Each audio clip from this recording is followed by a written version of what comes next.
Hey guys, so this is lesson 7-6. It's called Area, Introduction to the Definite Integral and Finite Riemann Sums. So this is kind of a longer lesson. So if you guys were wondering why I only posted 4 lessons for this week, it's because this one's kind of almost like, this probably would have taken us 2 days to do. So I'm just going to start right from the beginning. So we're going to do a little brief review on sigma notation. So I don't know how much you guys kind of know about it, but it's fine if you don't remember anything. You should have seen it in pre-calc, but it says, recall at the beginning of the unit, we noted that there might be a connection between finding antiderivatives and finding the area between a curve and the x-axis. In order to make this connection, however, we must first review sigma notation. So when you have something that looks like this is the summation symbol.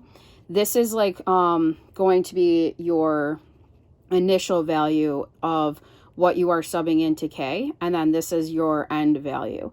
So in other words, like what this equals to is it's going to be A of M plus A of M plus 1 plus A of M plus 2 plus, and then it's going to go all the way out to A of N. Okay, so there is a summation thing in your calculator, how you get to it. So we'll just kind of make a note here. So in calculator, you click the math button and it's choice 0. So it's 0 dot dot and it's summation. Okay, and it gives you one that looks just like this, where you can actually put in a number for M, a number for K, and then a function right there. So keep that in mind, that if you wanted to work it out on your own, like just getting the answer, you can easily do that.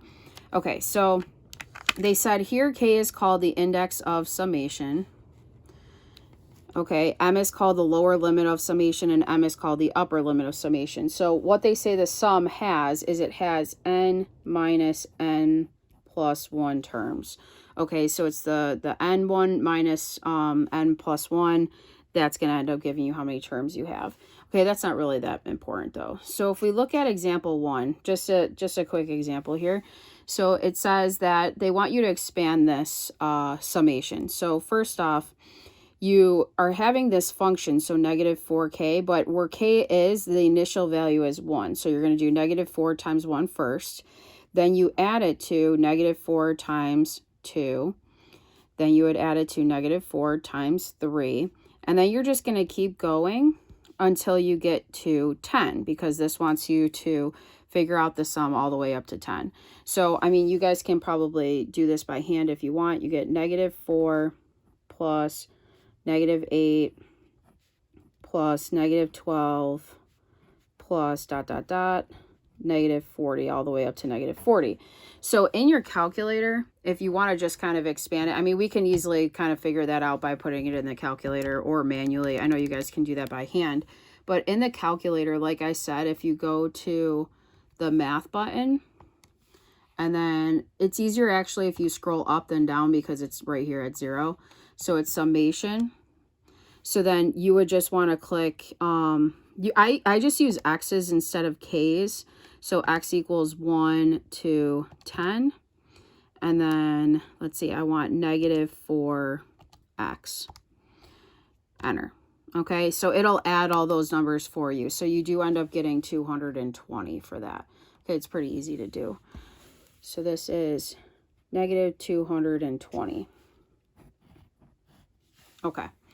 So then looking at example 2, it says, note that although in many applications the index of summation starts at 1, this by no means is required. So in other words, if we look at this example, you don't have to start at 1. You can start at 2, you can start at 0, you can start anywhere you want. So it all just depends on what they give you. So looking at this one's kind of a lot less terms. If you're starting at 2, you're doing 2, then 3, then 4, then 5. So you only have 4 terms that you're adding together. So for this one, I would have 2 squared times 2 times 2 plus 1. And then I would add that to 3 squared times 2 times 3 plus 1 plus 4 squared times 2 times 4 plus 1, and then 5 squared times 2 times 5 plus 1. Okay, so by hand, if we did this, we would have 4 times 5 plus 9 times 7 plus 16 times 9 plus 25 times 11. And this would give me 20 plus 63 plus 144 plus 275. And you guys can, I know you can add it by hand, or you could just do it in your calculator. You would get 502 for your summation. Okay, so then for example 3, it says, represent the sum of all even integers from 20 to 50 inclusive using sigma notation. So there's actually many ways that you can represent a sum. It's not always just, you're not like, you don't have to just do it one way. So for example, if we just look at all the even numbers from 20 to 50. So we have 20 plus 22 plus 24 plus 26 plus ... all the way up to, we can say 48 plus 50. Okay, so we're just adding all the even numbers in between there. So a way to represent that with a summation symbol is we can start, we can think of it almost as like a linear equation. So the slope is a 2. It's going up by 2 every time, and we're starting at 20. So we can kind of represent this as 2n plus 20. So if I wanted to get 20, I would put a 0 into here. So I would want to start with n equals 0.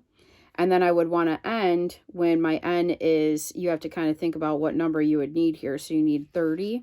So that would mean n is 15 at the top. Okay, so that's just one example. So another one that you guys can do, so I'll put like an or. Another way that you can represent it is, say, for example, we looked at it with multiplication. So 2 times 10 gives you 20, right? What about 2 times 11? That would give you 22. Then 2 times 12 would give you 24. Then 2 times 13, 26, and so forth. So ... we can think of like 2 times 24, and then 2 times 25. So if we kind of try to write a summation for this one, okay, we're pretty much doing, this number is changing. It's starting at 10 and it's ending at 25, the number that's going up by 1 every time.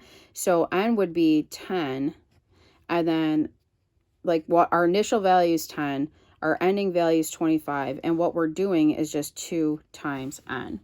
So as you guys can see, there's 2 ways to represent a summation. So you guys can kind of turn to the next page. Okay, so it says, note that the sigma notation for a sum need not be unique.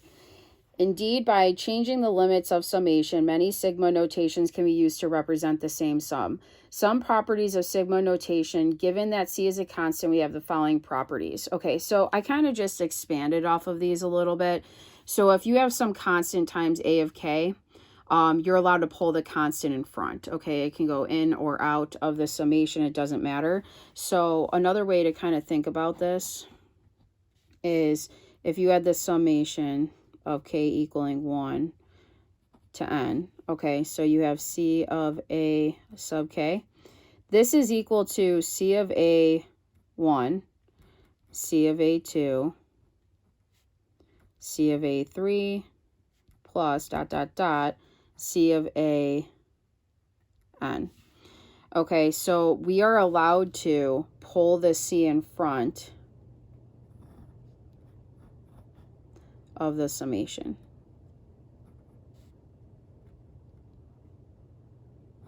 Okay, so this is going to just be equal to C of A sub 1 plus A sub 2 plus A sub 3 plus all the way up to A sub n. Okay, so that's one property. So then this is the other property. You're allowed to split it, kind of like limits, into 2 separate summations, whether it's a plus sign or a minus sign. If you have some function A of K plus B of K, you can just separate it. Then you have this one. So this one, kind of just to go off of that one a little bit, if you have a summation where K is equal to 1 of to n, hold on a sec.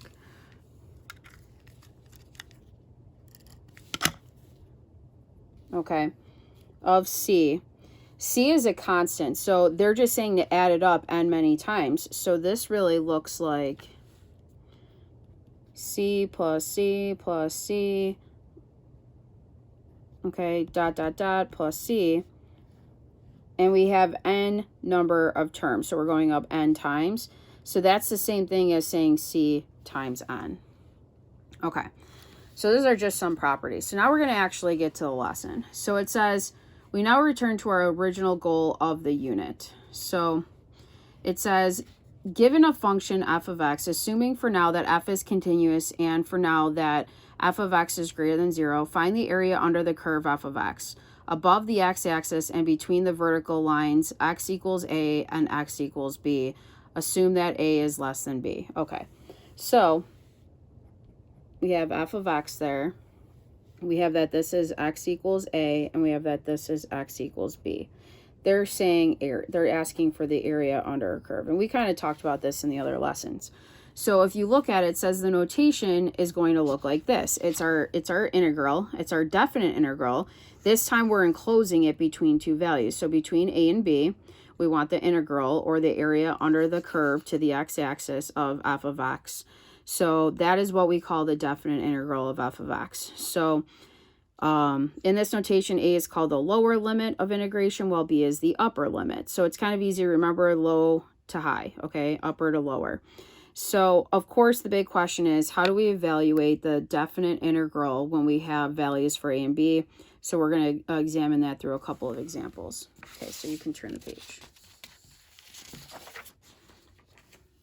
Okay, so for example 4, it says, consider the area bounded by the graphs of x equals -2 and x equals a positive 5 below by the x-axis and above by y equals 3. So let's just graph that real quick. So give yourself a graph. Okay, graph x is -2. I'm just going to put a dash line there. So x equals -2, and then x equals positive 5. Okay, so we're bounded this way, left to right, and then they want us to bound it from the x-axis up to y equals 3.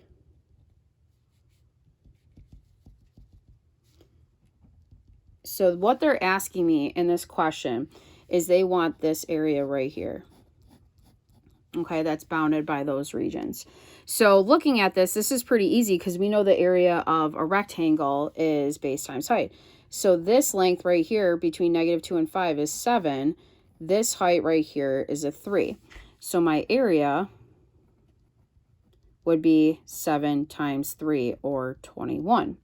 So how we represent that with an integral is we would say the area is equal to the integral from -2 to 5 of, and what's happening in this integral from -2 to 5 is we have 3 every time. So we have 3, 3, 3, 3, 3, 3, 7 times. So that's why it's just going to be 3 dx. Okay, so when they said what's the area of the region, that's the area. Can you write a definite integral that when evaluated would give us the area? And this would do it. Okay, so at -2 we would have 3, -1, 3, and we would just add those 3's up 7 times. So down here it says if f of x is 3, the upper boundary of the region, what is f of x? So this capital F of x is standing for the integral. So if you think backwards, like what it would be taking the integral of just 3, that means your capital F of x was just 3x, right? Because think about going forwards now. Like if you guys had to find the derivative of that, it would just be 3. So going the other way, it's a 3x. So they want us to evaluate what f of 5 minus f of -2 is with the integrals. So f of 5 is going to be 3 times 5 minus, and this is going to be 3 times -2. Sorry, 3 times -2. So you end up getting 15 plus 6, or 21, which is exactly what we got up there for our area, right? Same thing. Okay, so for example 5, let's kind of look at one where we actually have a line. Well, we had lines there, but I mean like a diagonal line. So this one says, consider the area between the x-axis and the graph of f of x between the vertical lines x equals -4 and x equals 5. Generate a graph of the region. Okay, so let's start by making a graph. Okay, so I'm going negative 4, 1, 2, 3, 4, and then I'm going positive 5. Okay, so this is x equals negative 4. This is x equals 5. Okay, so then they want it from the x-axis to this line. Now, this line has a y-intercept at 15, so I want to put a point here. This is 0, 15. So if I want to know where it's going to hit at 5, I just put 5 into here. So if I do 15 minus 2 times 5, that's 15 minus 10, or 5. So I have the coordinate 5, 5. So 5, 5 is going to be here. If this is 15, it's like a third of the way.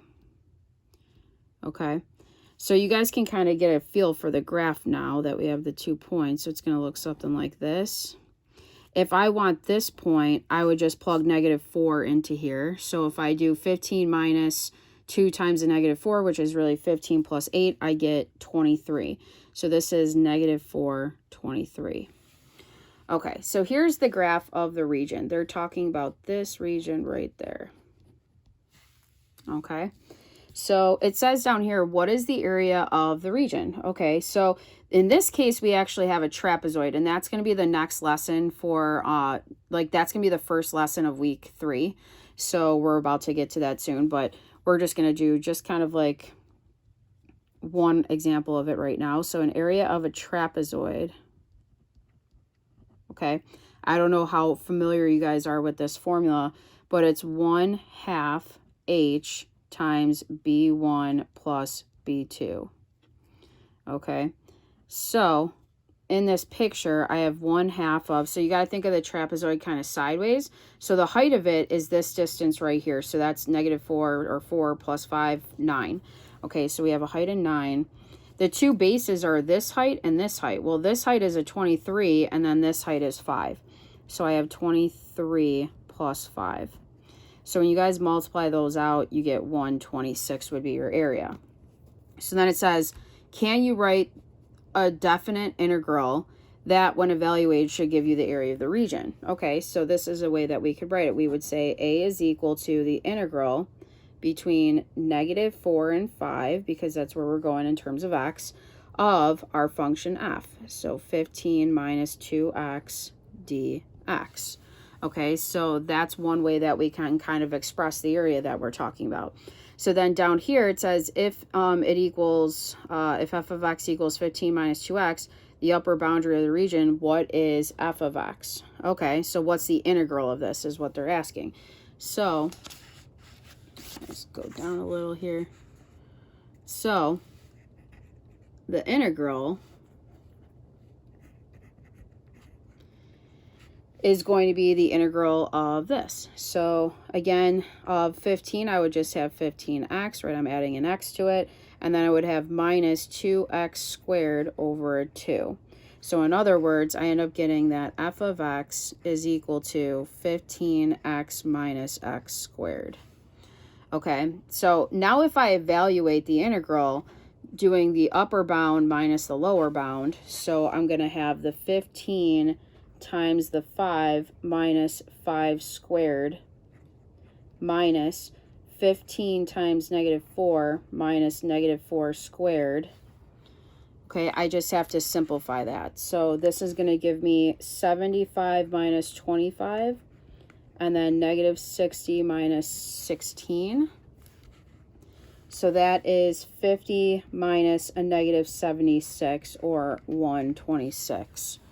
And if you notice, that's exactly what we got when we worked it out this way. Okay, so now obviously we're not going to always have nice examples like this where it's kind of like either a rectangle or a trapezoid. A lot of times we think of it with curves, like when we have a curved area. But this is the general idea so far of our integral. So you guys can turn your page. Okay, so then at the top it says again, we see that the area of the region in question. This leads us to establish the following hypothesis. So the first fundamental theory of calculus, let f of x be a continuous function on the closed interval between a and b. Then if the integral of f of x is any antiderivative of f of x, we have the following true. So in other words, when you take the definite integral between a and b of some function, you're finding the integral of f of x, and you're figuring out what that antiderivative is of b minus that antiderivative of a. And that's pretty much how we're going to figure it out. So let's look at an example. So if we look at example 6, it says set up and evaluate a definite integral that gives the area under the curve, f of x equaling x squared, and above the x-axis between the vertical lines x equals 0 and x equals 1. Okay, so again, it's kind of nice when you have an easy function because like you can kind of remember what it looks like. So if I graph this, this is what I'm looking for, and I'm looking when x is equal to 1. So what they're saying is that they want us to look between x is 0 and 1, and then from the curve down. So in other words, I'm looking at, if I kind of just bound this here, I'm looking at this area right there, okay, in this little section. So in terms of my definite integral, the area is going to be equal to the integral from 0 to 1 of x squared dx. So how we solve that is we take the integral. So our integral is going to be x to the third over 3, right? We add 1 to the exponent, put it over the exponent. Now we don't care about the plus c, okay? Like we're not worried about that right now. We're just kind of figuring that out. And then what they do for notation is they go like this, and they say, they put this bar, and then they go 0 to 1. So that means evaluate it at 1 and then subtract it from you evaluating it from 0. So you end up getting, if I put 1 into there, 1 cubed over 3 minus 0 cubed over 3. And that gives you 1/3 minus 0, or 1/3. And that would be your answer. Okay, so that was our first example. So now it says, now let's see how to evaluate definite integrals using our calculator. So let us now step back and discuss the theory behind the definite integral. First laid out explicitly by Riemann. Okay, so you guys have probably maybe have heard this before, Riemann sums. That's kind of like what's in this lesson. So mathematicians had been using the fundamental theorem of calculus since the time of Newton and Leibniz, but Riemann was the first to put it on solid theoretical grounds. Okay, so if we look at example 7, it says, by dividing the interval 0, 1 into 4 subintervals of equal length, estimate the area under the curve y equals x squared above the x-axis and between the vertical lines x equals 0 and x equals 1. Do this using a left endpoint approximation, a right endpoint approximation, and a midpoint approximation. Which of these approximations looks to be most accurate? Okay, so in other words, we're going to kind of start our very first Riemann sum. So we're going to look at the left side, the right side, and then the midpoint. So the first one we're going to do is the left Riemann sum. So what you guys are going to see, a Riemann sum is an estimation. So just to give you guys generally what it is we are going to form little rectangular boxes underneath the curve. So instead of like actually finding it exactly, we're doing an estimation. So if we kind of find subintervals and we make rectangles with it, we can find the areas of those rectangles and add them together, and it gives us a pretty good estimate of our actual integral. Okay, so like if I start this one, I'm going to say this is left Riemann sum. Okay, the first thing is I'm going to stretch the picture out a little bit. That way you guys can get a better view of what's going on. So the first thing is that we're going from, we're going 0 to 1. So here's 0, here's 1. So they want us to break it up into 4 subintervals. So if you divide 1 into 4, you would get like everything into a fourth. So if I cut this in half, this is a half, this would be 1/4, and then this would be 3/4. Okay, so now that we have our intervals, if we kind of just get a rough sketch of what this looks like. Okay, this is roughly what our f of x is. F of x is just x squared. Now again, we're kind of zooming in a little bit just so that things come out nicer. So what I'm doing is I'm going to do the left endpoint Riemann sum. Okay, so this is how you do it. So you go to the leftmost value in the interval. So we have 0. So what you're going to do is where that graph hits, you're going to make a rectangle. Now, when we go to 0 on this one, there actually is no rectangle that happens. It's actually 0 there. So then we go to the next number. So then we're going to make a rectangle with the left endpoint hitting our curve, and we're going to make a box. Okay. Then we're going to do it from a half. And again, we're going to have a left endpoint and then make a rectangle. And then last, we're going to make one here and then go over. So if you guys look at it right now with our left endpoint approximation, this is going to be an underestimate of what the actual area is. So it's under because you guys can see all this area that we're losing. So the more intervals that you have, the closer and closer and closer that area ends up being to the real area. So how we figure out these areas is it's pretty easy. The first thing you have to figure out is what they call delta x. So what is the length of each one of these individual widths of the rectangle? So if you notice, it's going 1/4 by 1/4 by 1/4. Like each one has a length of, or I guess we can call it width of a fourth. So in order to get the area of this first rectangle, what we're actually doing is we're doing 1/4 times how high it goes. Now, how high it goes is where this endpoint hits the graph. So how we represent that endpoint is it's just by f of 0. So whatever that height is at 0, I know in this case it's just a 0, but that's going to be what our height is. So it's length times width or base times height, however you want to think about it. So then I would do 1/4 times, and now I'm going to look at f at 1/4. Okay, so now I'm going to do this height right here, 1/4 of f of 1/4. So then it's going to be 1/4 times f of, this time we have a half. And then it's going to be 1/4 f of 3/4. Now I don't need to do f of 1 because I don't have a box there, right? I only have the 1, 2, 3, 4 boxes. And again, I'm using 0, 1/4, 1/2, and 3/4 for my f values of the height because it's a left side approximation. Okay, so now this is all just a simplifying game. So this is going to be 1/4 times 0 plus 1/4 times... Now, if you put 1/4 in for x into x squared, you end up getting 1 squared over 4 squared, or 1/16. Then we have 1/4 times 1/2 squared is 1 over 4. This is 1/4 times 9 over 16. Okay, so I'm just going to keep going with this. So I would have 0 plus... This is going to give you 1 over 64. This is going to give you 1 over 16, 9 over 64.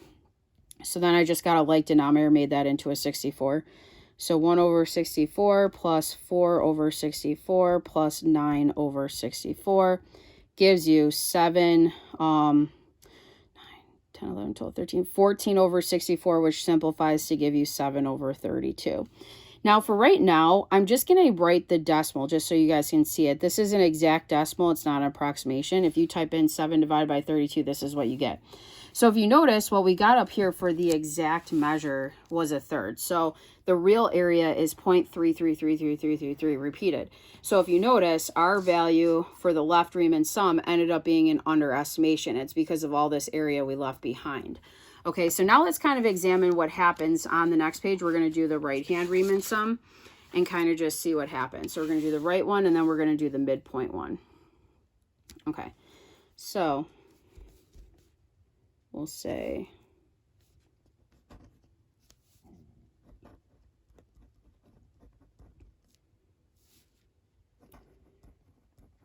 right Riemann sum.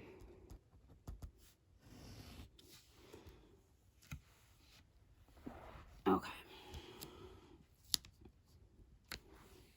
So same thing as before, I'm going to get my graph going. So they still want 4 intervals or 4 different rectangles between the 1 and the 0. So I'm still going to have the 1/2, I'm still going to have the 1/4, and I'm still going to have the 3/4. Okay, so just like before, I'm going to kind of draw it so that it is blown up. Okay, I know it's not perfect. So this time when you're doing a right Riemann sum, okay, you're not going to start at 0 because 0 making a rectangle is going to be a left one. So this time you're going to start one interval over on 1/4. You're going to draw a line up to your curve and then box that interval in between 0 and 1. So then you do the same thing from 2. You go up, box it in, go up.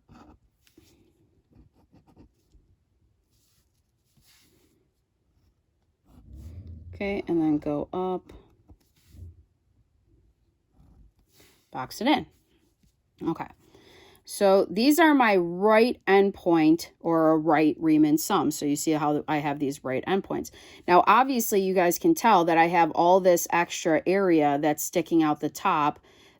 So in other words, this is going to end up being an overestimation. So if I figure out the right Riemann sum with the right endpoints,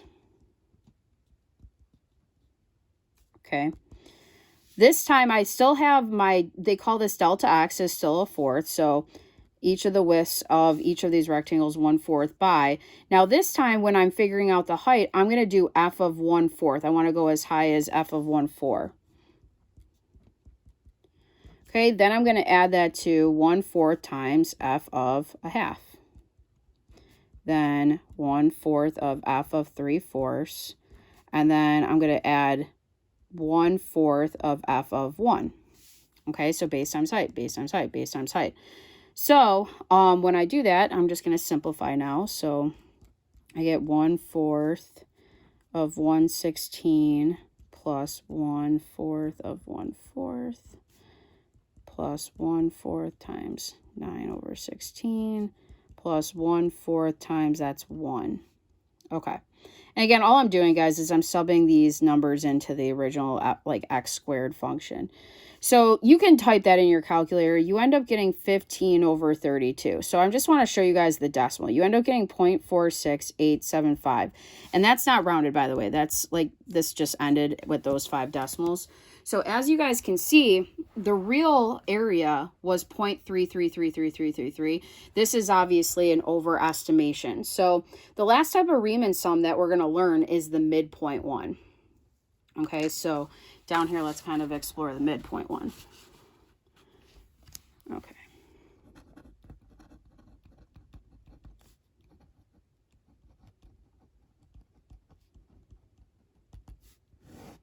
Okay. So this time when we draw our graph, we're still going to 1, okay? And we can still think of our intervals. We have the 1/2, the 1/4, and then the 3/4. Now this time though, instead of it hitting a left endpoint or a right endpoint, they want the midpoints in between each of these 4 intervals. So you have to figure out what is half or in between 1/4. So in between 1/4 is 1/8. Okay. In between this one is going to give you, so if I go by 1/8, I have 1/8, 2/8, this is 3/8, 4/8, this is 5/8, 6/8, 7/8. They're just simplifying. Okay. So then again, here's my rough sketch. I keep kind of butchering this, but okay, it's like roughly like that. So for this one, it would hit the curve and then box in at the midpoint. So here we would go up to where the midpoint is. Midpoint. And then midpoint. Okay. Pretend these are all the equal lengths. This one's a little distorted. But as you notice, if we go through midpoints, we have some that it goes over, some goes under, some goes over, some goes under, and so forth. So if you had to guess, you guys can probably guess that the midpoint Riemann sum is going to get you the best approximation of the actual area underneath the curve. So if we kind of figure it out, let's see, we have midpoint endpoints that we're looking at here. Okay, so we're going to do, so our delta x is still 1/4. So that's right, this is 1/4 by. Now when we go to figure out our height, this time it's going to be f of 1/8. Whatever, when I put 1/8 into there, wherever it hits the curve is how high it's going to go. So that plus 1/4 of f of 3/8. Then 1/4 f of 5/8. and then 1/4 f of 7/8. So I get 1/4 times 1/64, 1/4, and then 9/64, 1/4, 25/64, 1/4, 49/64. Okay. When you guys add these all together, you get 84/256, and that simplifies to give you 21/64. So again, I'm just going to write out the decimal just so you guys can see it. Okay, and again, that decimal was exact. So as you guys can see, you end up getting 0.328125. So our actual area was, again, 0.33333. So this one was pretty close. It's a little under, but it's pretty close. So that's kind of the general idea for Riemann sums, is it's going to get you close to the actual value, but probably not exactly right. Okay, but that is what a Riemann sum is. So down here it says, note, when we divide an interval into subintervals of equal width as above, the width of those subintervals is typically denoted by delta theta. Okay, so in other words, these widths are delta theta, and I've been saying that this whole time. In general, if we divide the interval AB into n subintervals, we will have delta x. So what delta x equals is it's B minus A divided by n. Okay, and this is going to come in handy in the next lesson. So then it says, in the example above, was the right endpoint approximation an underestimate or an overestimate for the true area? So was the left endpoint approximation underestimate or an overestimate? So we kind of already talked about this, but let's just kind of formally write it down. So we're going to say the right endpoint is an overestimate. Okay, then the left endpoint was an underestimate. Okay, and you can kind of tell usually by your numbers whether it's over or under. Okay, so then turn the page. So then example 8. So example 8 says, by dividing the interval 1, 7 into 3 subintervals of equal length, estimate the area under the curve y equals e to the negative x above the x-axis and between the vertical lines x equals 1 and x equals 7.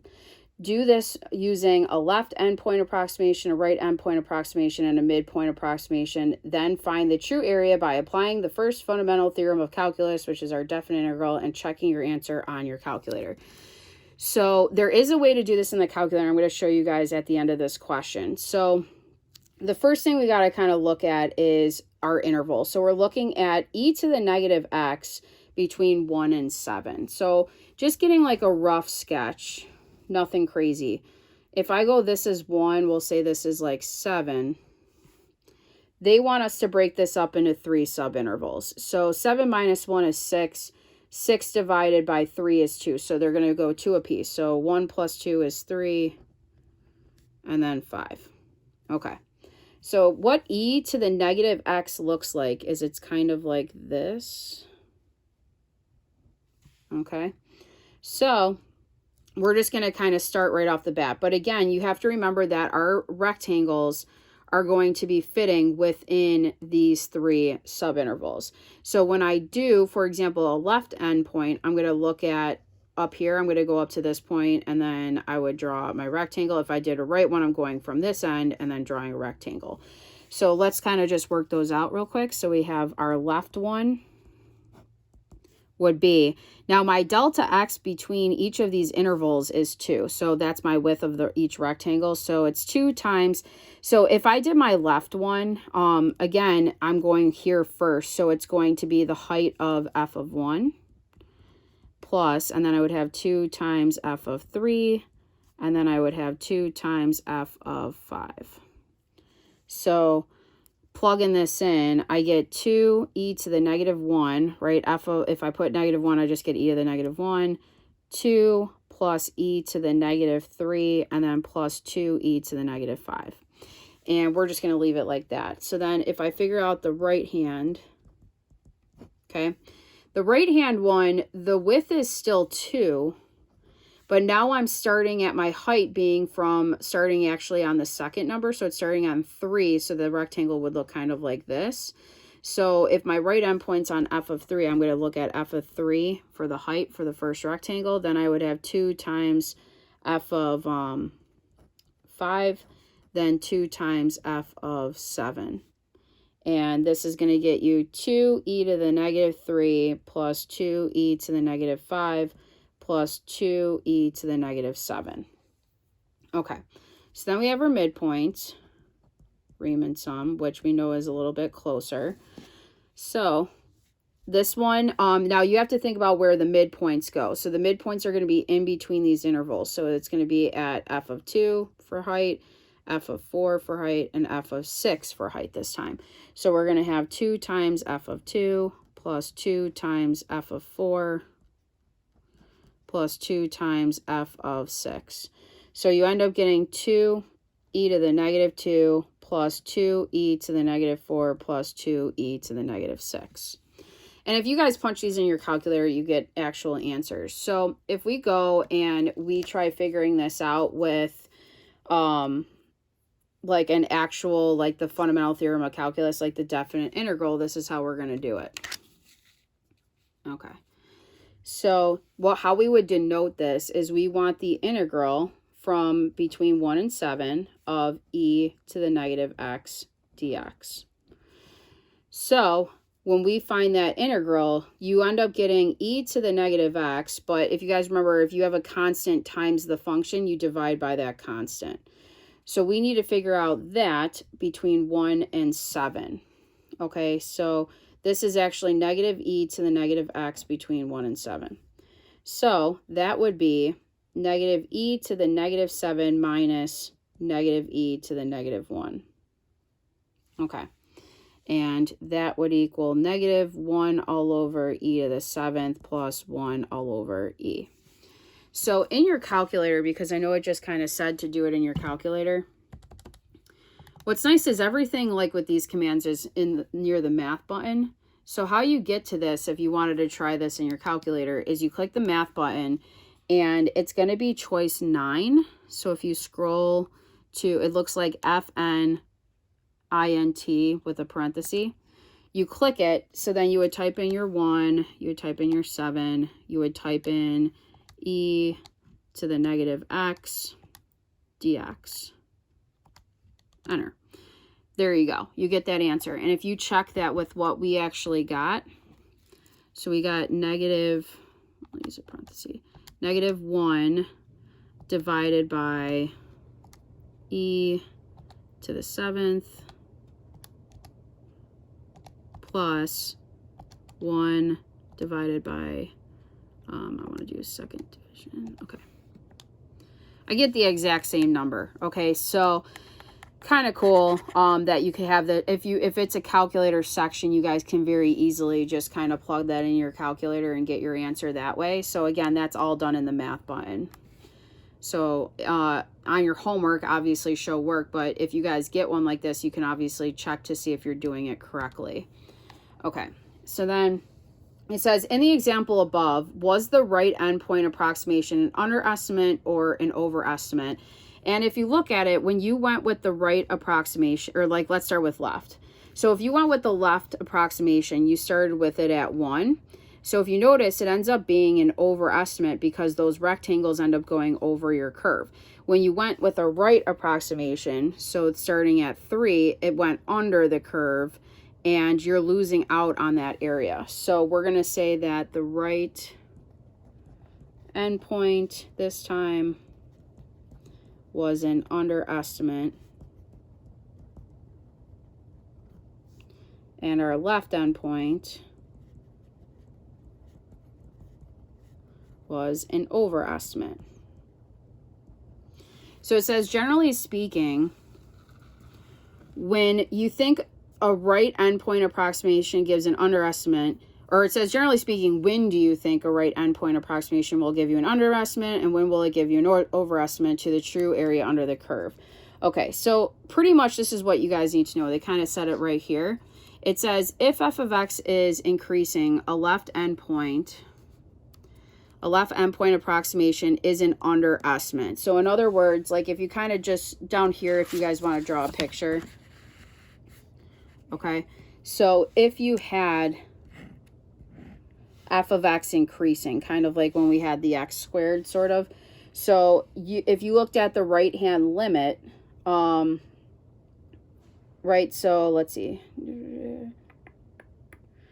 So when f of x was increasing, our left hand limit was decreasing, and that's what it's trying to tell you right here. So it's saying if f of x is increasing, the left hand will be an underestimate of what's going on. So right here, left hand limits are going to be an underestimation when it's increasing. So when it's decreasing, and if you focus on the left hand ones, so now let's look at it like going, I don't know, like this way. So if I did a left hand this way, now when it's decreasing, you guys can see that it's an overestimation, okay, like because it's going over the curve. So these are kind of like pretty easy to tell. You just kind of graph it and look at it. So the question here is, how do you think I could have made the approximation to the definite integral better? And the answer is use more subintervals. So use more subintervals. In other words, give yourself more rectangles. The more and more rectangles you make, the more close it's going to be to your actual integral. Okay, so if we turn the page, so now we're going to look at some AP questions. So for this one, it says, sometimes on the AP test, we can see examples in which we are presented with rectangles of equal width. So it says, unequal width. So in other words, the rectangles don't have to be equal. So if they give you guys a table, and this one's just like your guys' assessment, okay, this is how we're going to approach it. They said for the function whose values are given in the table below, between 0 and 10 of f of x dx is approximated by a left-hand Riemann sum using the subintervals between 0 and 5, 5 to 8, and 8 to 10. So they want us to have 3 subintervals. Find the value of this approximation. Okay. So we are going to figure out what the integral is between 0 and 10 of f of x. Now, we don't know what all the values are in between, so we have to do an approximation, okay? And we do our approximation with, they want it with a left Riemann sum. So the first thing you have to understand is you have to think about each rectangle in these intervals. So in this interval between 0 and 5, we end up having, the delta x isn't the same. Like in between here we have 5, in between here we have 3, in between here we have 2. So you got to just think of the area of the rectangle. So the first one is going to be 5, and since we're doing a left Riemann sum, we're going to start with the leftmost endpoint. So it's going to be f of 0. So then we're going to do this width of 3 times f of 5, and then this interval of 2 times f of 8, or the height at 8.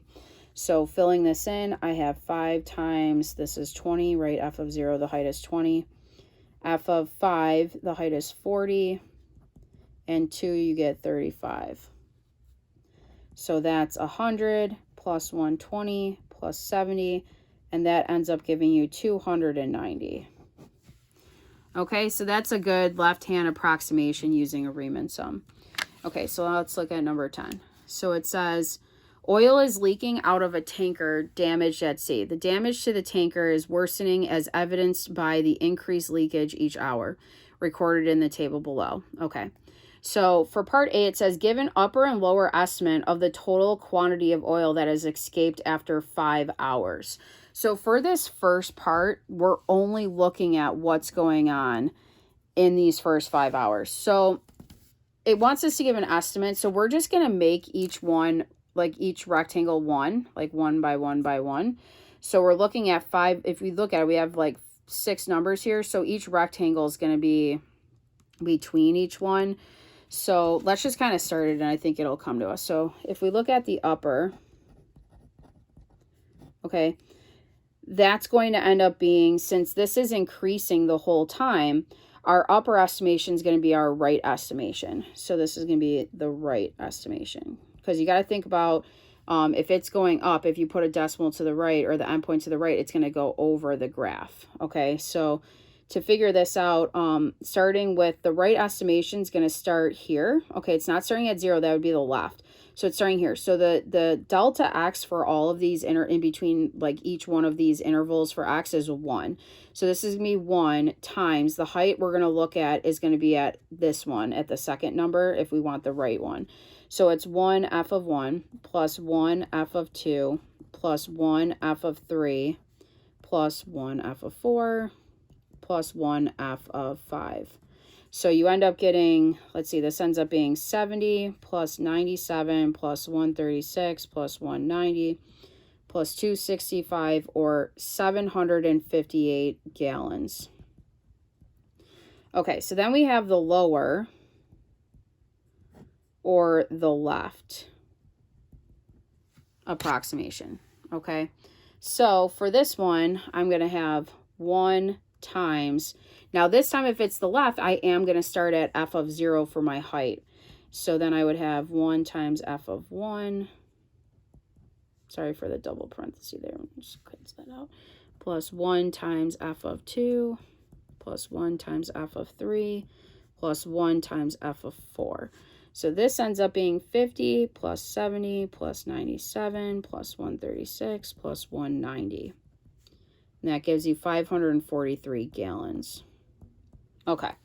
So then for the third part here, it wants us to now do the midpoint. So for each of these, you got to kind of think about what we got going on. So they want the midpoint approximation for the whole thing from 0 to 8, and they want only 4 subintervals. Okay, so if we think about it, I kind of like looking at it like a number graph. So if I have 0 to 8,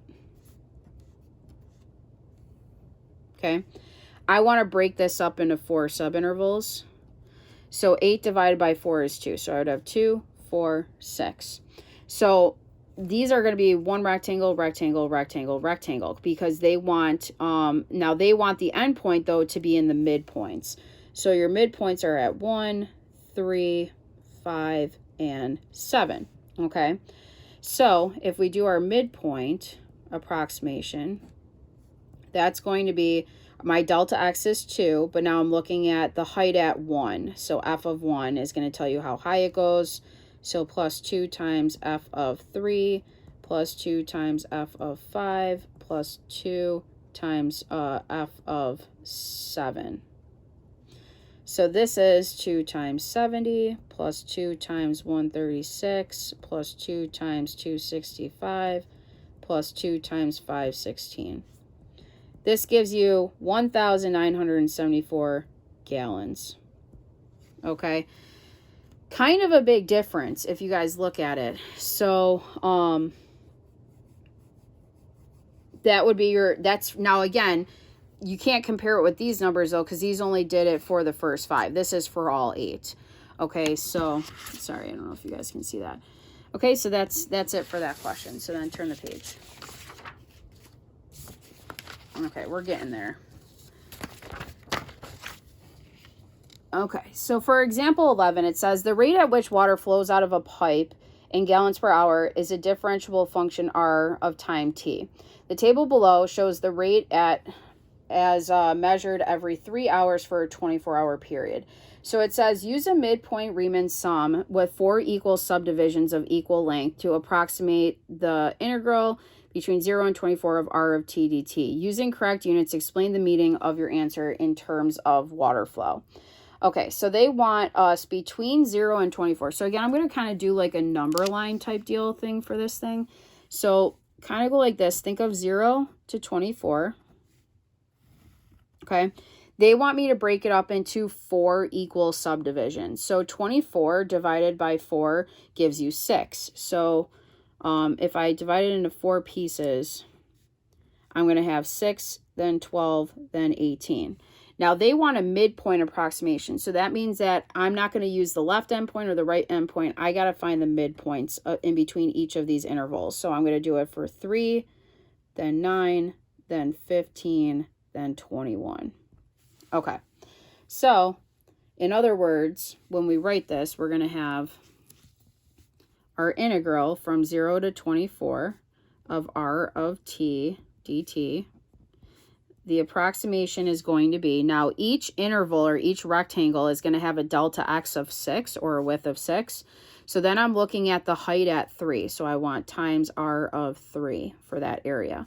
So then it's 6 times r of 9, 6 times r of 15, and then 6 of r of 21. Okay, so then this gives you 6 times 10.4 plus 6 times 11.2 plus 6 times 11.3 plus 6 times 10.2. And this ends up giving 258.6 gallons. Okay, so they want us to explain our answers. So the one thing that he kind of mentioned in his notes is this was like a free response question. So they want you to include 3 things in your answer. So I'm just going to kind of write this for you guys. So include 3 things. The first thing is units. Make sure you have your units in there. The second thing is your time interval or domain. And then the third thing is your explanation. Okay, so if we kind of follow that guideline there, we're going to say from t equaling 0 to t equaling 24, approximately 258.6 gallons of water flowed out of the pipe.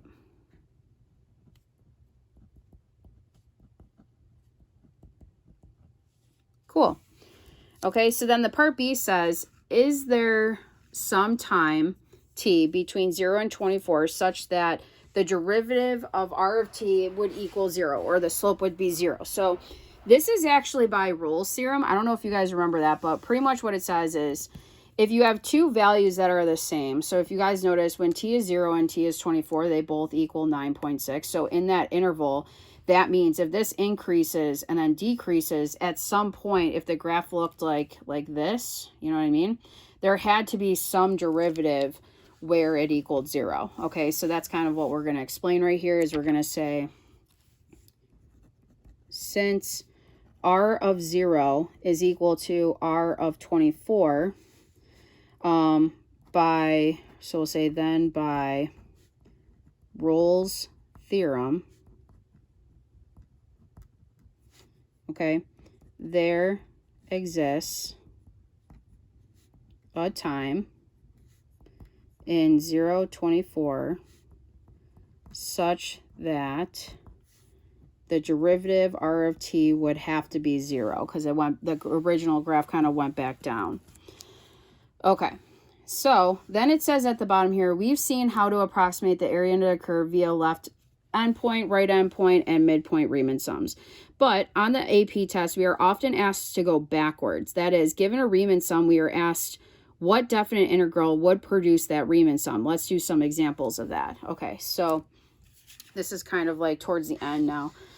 So starting with this one, they want us to do a left endpoint. Like, so it says, here's this expression, and they're saying it's a left endpoint Riemann approximation for the definite integral. What is the definite integral? Okay, so if it's a left-hand one, that means that this is the starting value. So it's starting at 0, and we have 4 intervals. Now our intervals are going up from 0 to pi over 2. So that means that my delta x is pi over 2. So if I have 4 intervals, the first one's going up pi over 2, second one's going to be pi then, right? And then this one would have to be 2 pi. So we have pi over 2. Then this one's going to be 3 pi over 2.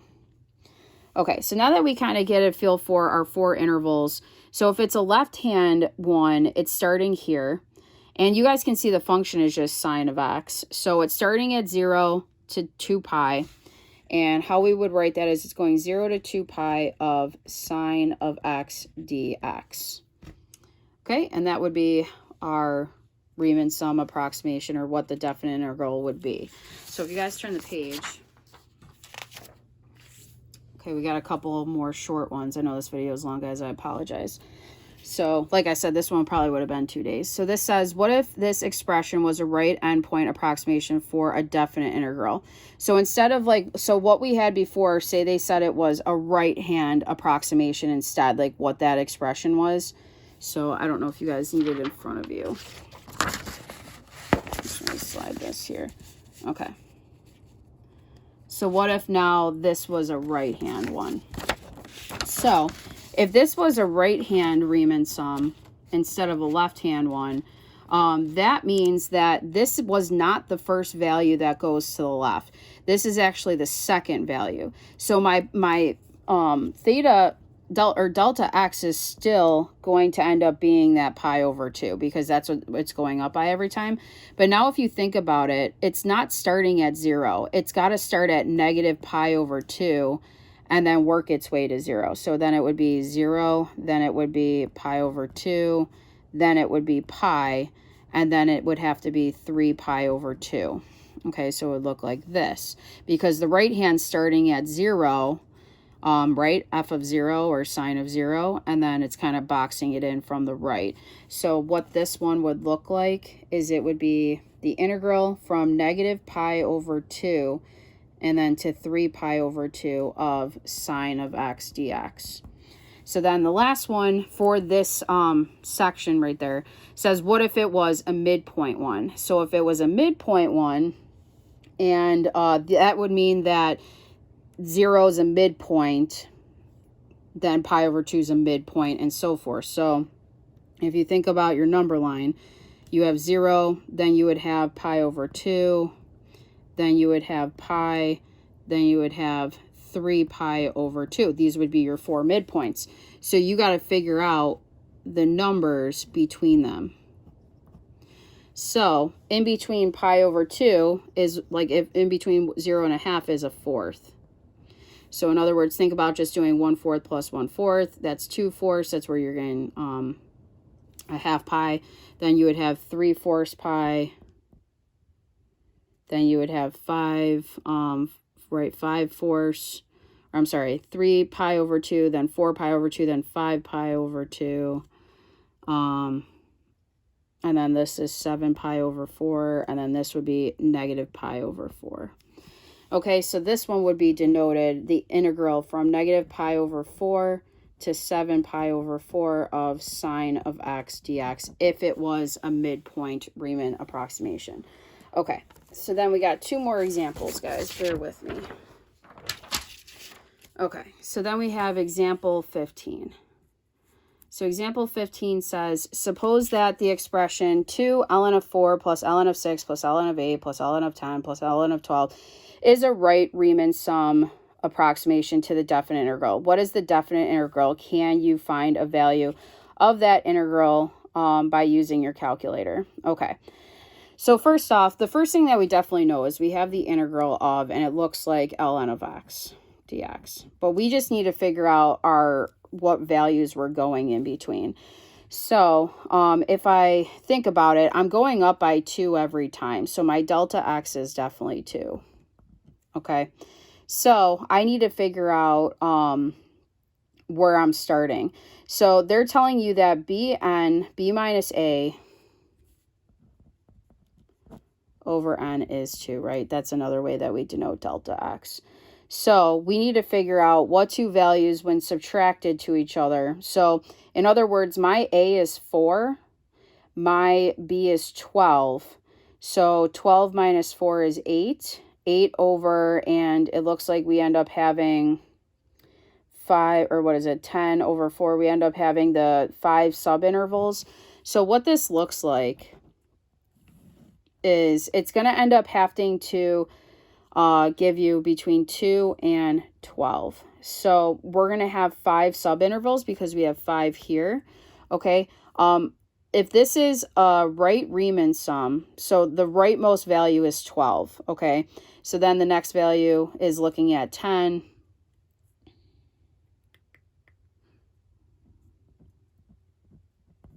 Then we would have 8, then 6, then 4. Okay, so this would be 1, 2, 3, 4, 5. So in other words, you're looking at it between 2 and 12. Now, to put that in your calculator, because it says to evaluate it in your calculator, you would still go to the math button. Turn it on, right? That would help. Math button. It's number 9. And then type in 2 to 12 of ln of x dx. Enter. So this one rounded, and again on EP we usually round to 3 decimal spots. So that would be my answer, that 18.433. Okay, so then number 16, the last one, it says, suppose that the expression 2f of 3 plus 2f of 5 plus 2f of 7 plus all the way up to 2f of 27 is a left-hand Riemann approximation. Okay, so left-hand side. So that means, again, it's going up by 2 every time. So your delta x is 2, right? It's going from 3 to 5 to 7, so forth. So if it's a left-hand sum, that means we're starting with the value 3. And we're going all the way up to, well, it might actually go more than 27, because if it's a left-hand approximation, it's going to go actually further. So we're going up by 2 every time. So we have 3, 5, 7, and I'm not going to draw all of this. Then I'm going to have 27 up to, and it's going to go up to 29. So kind of think of it like ... Okay, so how we would denote that would be the integral between 3 and 29 of f of x dx. So if we kind of think about the same exact problem, now with a right-hand limit, so if this was a right-hand approximation, that means 3 is here, but we're actually going 2 more over this way. Like we're looking at the rectangle going up to 3 over. So this one's going to go 3, 5, 7... all the way, but then this one will end at 27. So this one, the right hand would have went all the way to 29, or I'm sorry, the left hand would have went 27 over to 29. This one's going to go to 27 and work left. So this one's going to be the integral from 1 to 27 of f of x dx. So then the midpoint would be all the numbers in between. So midpoint, if it say was 3, and then we had going up by 2, then 5, 7. Okay. ... Okay. Up to 27 being the last number. Then it would end up looking like this. And, right, that's technically 28. So it's actually going all the way from this number right here, which is a 2, all the way up to 28. So it's the integral between 2 and 28 of f of x dx. Okay, guys. So that's it for this lesson. Thanks.